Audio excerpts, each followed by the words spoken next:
All right, this is the week one kind of breakdown of what you should be looking for in the reading this week. And I'll try to do this every week so you know what it is that you should be looking for in the reading. That way you won't be surprised when the exam comes, and you should have all of the information that I've tried to give you over the last week or 2 weeks. So week one, we're going to be reading the first chapter of the Western Formations text.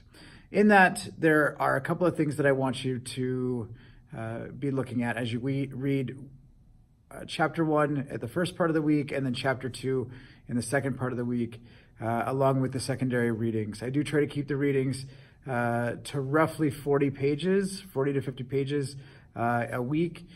And it shouldn't be too difficult to be able to keep up with that reading as it's broken into sections. So in this week, there's a couple of things that I want you to be aware of. Characteristics of Neolithic civilization. Now, Neolithic civilization is really this transition to the new Stone Age, right? And so it's the last part of the Stone Age. What we see, and if you're looking, or if you were looking to answer some questions going into an exam, I'd want you to know a couple of things. It's the progression of cultural characteristics with the use of wild and domestic crops. There's domesticated animals, comes out of the Neolithic age. Lifestyle change from hunting and gathering to more of agriculture and agricultural characteristics and settlement. And then megaliths, art, pottery start to come out of the Neolithic era or age. And we have several of these things that you'll see in your textbook. It's going to commence with the beginning of farming. Okay, so although you see agriculture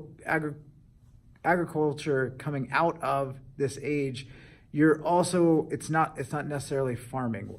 Farming is going to move us on into the Bronze Age, but there is a beginning of farming and ag that's going on there. Okay, so I want you to pay close attention and be able to understand those characteristics as we move forward.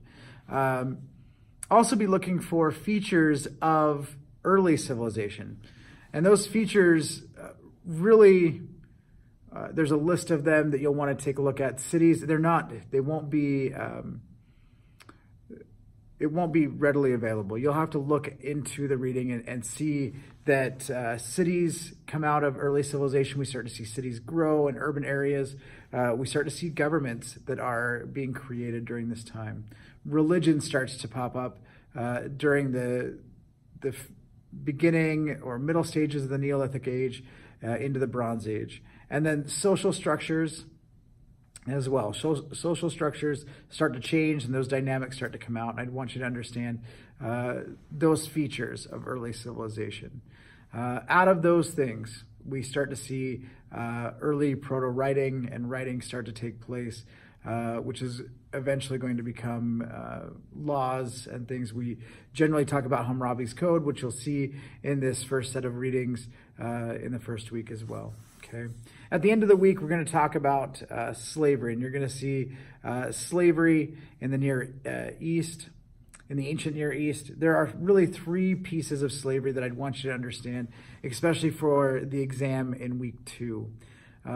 Debt slavery, which is that you owe a creditor some debt, and so you are going to become enslaved until that debt is paid off, is one form of slavery. Volunteer slavery.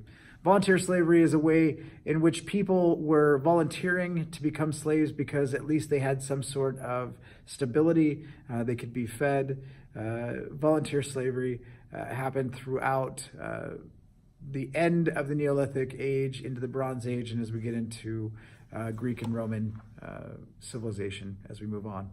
The last one is chattel slavery.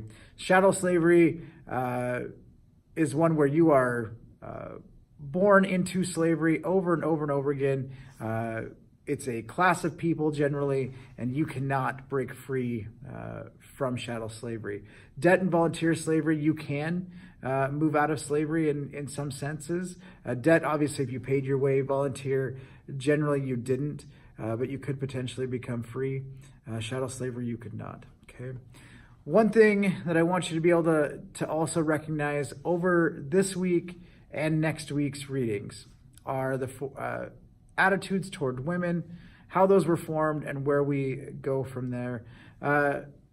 Generally, in a in-person class, we would talk about the different aspects of women and how that looks today. So what I'd want you to do is be able to understand the attitudes toward women in Mesopotamia and in Egypt as we read through chapters 1 through 3, and be looking for what it is that how their attitudes toward women are, how they were viewed, and how that changes over time.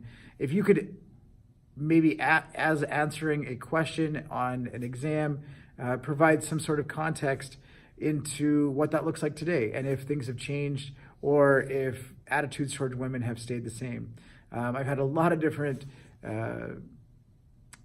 students kind of argue back and forth on whether it's the same or whether it's changed over time, and I love that debate. And so if you have a chance to be able to look into those things and answer a question on the exam or in a discussion post that is related to women, I'd appreciate your insight. So that's kind of week 1. I'll make sure that I post a video next week on the philosophers, because that's a big deal that I want you to understand philosophy and how that relates to democracy and justice in the United States, which is what this is all about, right? Connecting Western civilization to our own history. So I hope that works for you. If you have any questions, please reach out. As usual, email me, call, or stop by my office.